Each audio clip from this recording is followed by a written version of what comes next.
Well, hello there everyone. I gotta be honest with you. Failure of the Avengers video game got me pretty deep. I've waited this game for years, ever since it was released. I remember back in 2012, on the first Avengers movie in cinema, I thought to myself, how freaking cool it would be to have a game similar to that, with a decent story and enjoyable gameplay. So when an announcement came in January of 2017, I was beyond happy. I was waiting for it for so long, and now, a big company that knows what it's doing will finally make my dreams happen. Believe it or not, I pre ordered two copies to play with my friend. I ignored all skepticism and all of the early criticism. I was sure Square Enix knows what it's doing. I mean, how can you mess up an Avengers game, right? And well, after just a couple of days of the game being out and everyone actually playing it and seeing what's inside, my friend kinda hinted at me that he's not feeling like playing Marvel's Avengers today, or tomorrow, or ever. So I went through the game myself, and after beating the story in a few hours and seeing all the endgame content the game has to offer, nothing. Seeing all the cool upgraded loot we can collect, nothing. Seeing all the cool Marvel Comics based bosses we can beat, Taskmaster. Well, after all of that, I totally dropped the game.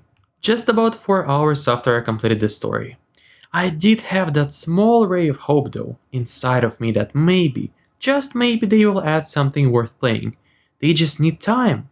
I put a date in my calendar that I will come back to this game in 6 months, which is more than enough time I think, and see if I can now play the game I waited all these years. And well, the time has come. Let's see what the game is like now and if it's worth something. Together. When I downloaded all the patches and went into the game, I was greeted with, guess what, a freeze. The game just would not open. Rebooting it or restarting my system did not help, so I had to re-download it. My second try was a bit more successful, thankfully, and I actually got into the game. Inside it, I had two choices now. Either play the same boring campaign missions which I already finished, play Operations, which is the same cookie cutter boring missions I've played through hundreds of times already, or I now had the two other campaigns to start. Well, thank God. Let's see what we have. Both stories continue to plot of the original game and progress the story further. First one is Kate Bishop. First we get teleported to a new base where Maria Hill tells us that bizarre new time anomalies have been sighted. They're called tachyon storms, and so she tells the Avengers to investigate it. And yeah, for some reason Hulk is the one listening to all of it, not Bruce Banner. I have absolutely no idea why. We go to the source of those storms, and I gotta say, I picked Iron Man for the first mission and realized once again how freaking fun it is to play as him. If there is one thing this game does well, it's Iron Man gameplay. Plus to that, the only person talking on this mission, plot-wise, is him. So it felt like I was playing a whole separated chapter dedicated to him. It was really enjoyable, gotta say. Hey Jarvis, you got a trace on that call? The call originated from the facility ahead. It appears you have a fan. Always nice to be appreciated. She sounds familiar. How odd. I'm picking up some unusual interference nearby. Odd and unusual. Might just be what we're looking for. You picked an awful time to follow me, Stark. Yeah, that wasn't the plan, trust me. I mean, if they maybe made a whole DLC dedicated just to Iron Man and added new bosses and interesting plot, it could honestly be such a freaking enjoyable experience. Oh wait, I forgot which game we're playing. It's a live service game. Moving on. We find Kate Bishop kicking AIM's ass and she simply bails on us. We meet her back at the HQ where she says that Avengers, kinda suck. Hawkeye was imprisoned years ago and no one even noticed. And now all these time disruptions are messing up the world and no one realized this until now. Yeah, maybe, but I still need to look into this. If AIM was keeping tabs on Clint, I need to know what they have. Well, we can help. You guys made your priorities clear. Clint wasn't on the list. You know what, I get it. The Avengers have a world to save, you can't just drop everything. But I'm not giving up on my friend. Well, she teams up with them anyway though, and the team goes to locate a scientist behind all of this. He is of course from, guess what? AIM. And here's the part where we finally get to play as Kate Bishop herself. And goddammit, I gotta say, I don't care about this character at all, but playing as her is really damn fun. She can shoot a bow, which is nothing special, but she can also teleport and has a giant freaking sword. Destroying enemies with that sword is a lot of fun, let me tell you that. She can also parry with it, which makes it even cooler. Anyways, we find a scientist and have a boss battle, where it becomes very clear how a bow lasts against modern technology.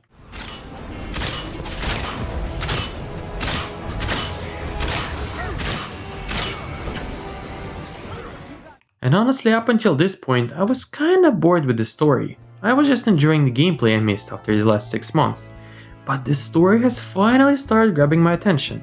Scientist we defeated tells us that Monica, the girl from the main campaign, and the leader of AIM of course, is breaking the time, which can evaporate the universe. We go straight to Monica and in process of destroy thousands of AIM robots. How else can it be? It's always them. Once we find her though, we see something interesting. Hawkeye is working directly with her, and she sends him in time to the future so he can get something for her. So yeah, plot actually starts thickening. I mean, did Hawkeye betray them or something? Well, let's see. After defeating 100 AIM goons more, the team decides they want to stop that. So we actually travel back in time ourselves to stop Hawkeye from going into the future. Interesting solution, right? This back and forth travel starts kind of messing up everything, so we get a glowy sky as a result. 300,000 AIM droids later, we are back in the past and find Hawkeye, asking him what the heck he's doing. Turns out he's up for all of this, from the beginning. In the future, as he says, Nick Fury and AIM is gonna work together to save the world from an alien Kree invasion. So he's sent by AIM to help them save the world and create the mysterious Project Omega. So our Avengers let him go, as he was supposed to, and go back into their own time. And god damn it, this gameplay is so fun, I have to point it out again. I just really wish we weren't fighting the same dull enemies all over again. The same ones we fought in the main campaign and same ones we fight all the time. Anyways, we go through another 30,000 aimbots or something. I'm not sure at this point why we're fighting them, because they're supposed to be with us on the same team. Because they send Hawkeye into the future, I don't know.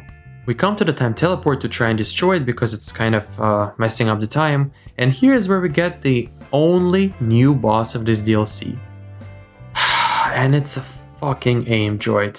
Yeah, a cool one that looks like an Avenger, but nevertheless, this is an AIM droid. Again.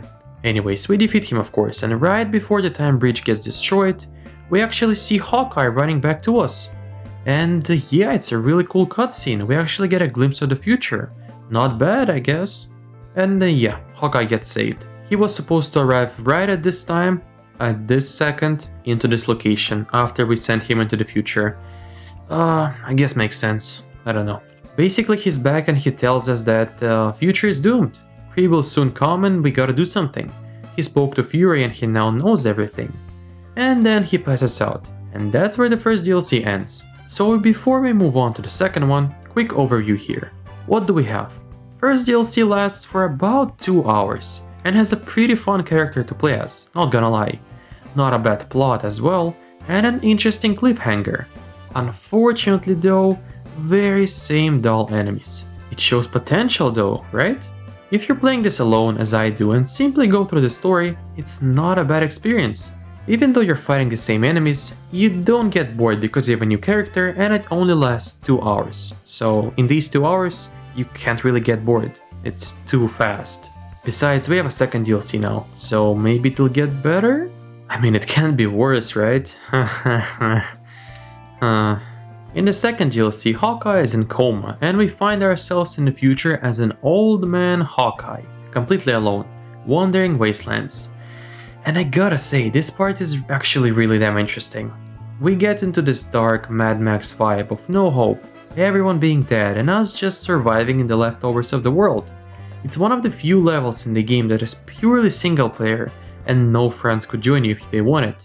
While playing this and exploring the wasteland, I realized how much potential this game can have for an absolutely amazing single-player campaign experience. And while I don't think Hawkeye is as fun to play as Kate, he still has a big sword and playing as him is not boring, you know. Besides, his Yondo-styled ultimate ability is totally awesome. But wait a second, I think I'm starting too kind here. I actually have a lot of complaints. First of all, why the hell are we still fighting AIM droids, even here? I know they tried to explain it with renegade AI or some shit, but It's just so lazy.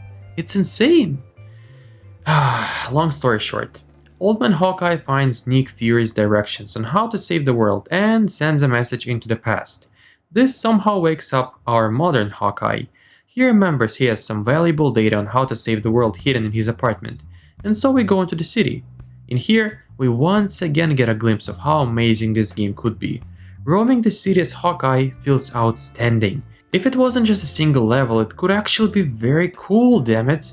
Anyways, we fight against mercenaries hired by, of course, AIM, and no, these are not new enemies. We fought them in the original campaign. After retrieving the data and saving Hawkeye's dog, Hank Pym somehow goes through this data and lets us know something we already knew? That things are really bad? And after that, the team decides that the only thing they can do is go into the future and ask Nick Fury for guidance. That's it. And here's where the game's plot unfortunately gives up and stops making sense. If it hasn't stopped for you already, that is. In the previous DLC, Hawkeye was already in the future, talking to Fury, and now he came back, bringing Fury's data to help prepare for the worst. But all this data ultimately tells us, how we just saw, is that things are bad, and the game tells us to go back into the future again to ask for Fury's help again? It's kind of strange, don't you think? Again, Hawkeye already went to Fury in the last DLC. He barely came back and it almost destroyed the world because time was getting messed up. And now we're just going back for the same thing? Well, okay. Team now has a time machine and they can travel through time whenever they want, however they want. So the team travels into the wasteland, where we fight the AIM droids again. After that, modern Hawkeye meets Old Man Hawkeye. Together, they continue to search for Fury and try to understand how to save the world. It's worth noting though that there are some nice interactions between the two versions. Damn, I got old and ugly. You didn't get ugly, punk. I do have to point out that somewhere along the plot, 15,000 AIM droids later, Taskmaster appears.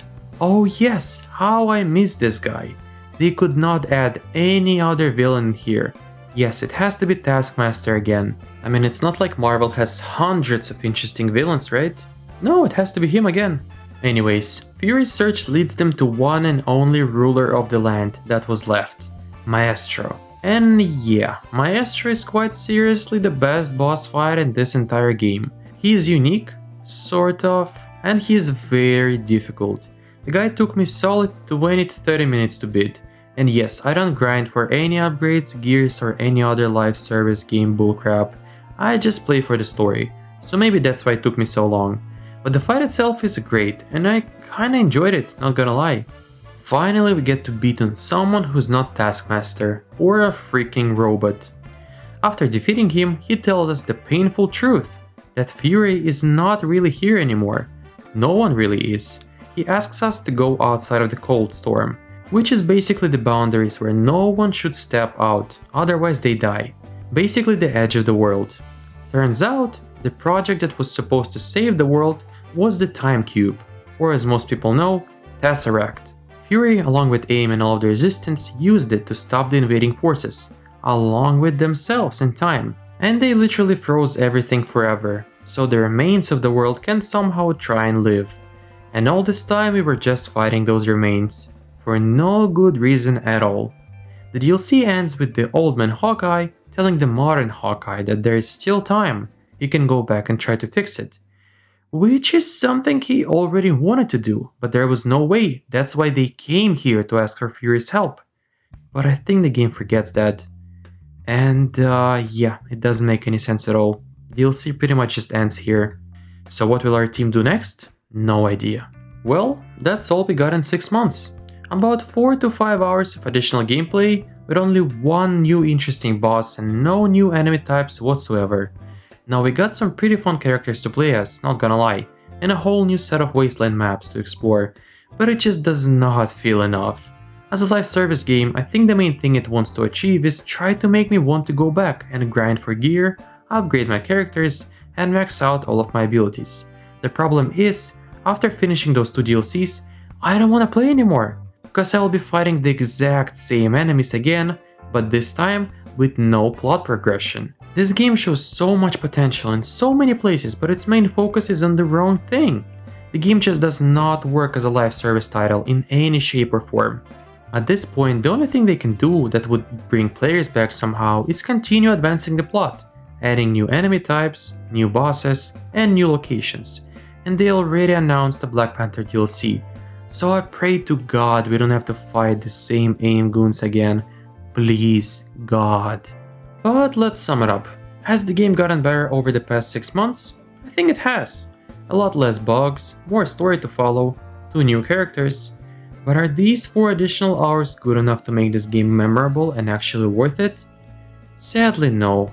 An Avengers game with such concept just does not work. And I'm saying this as a big fan, sadly.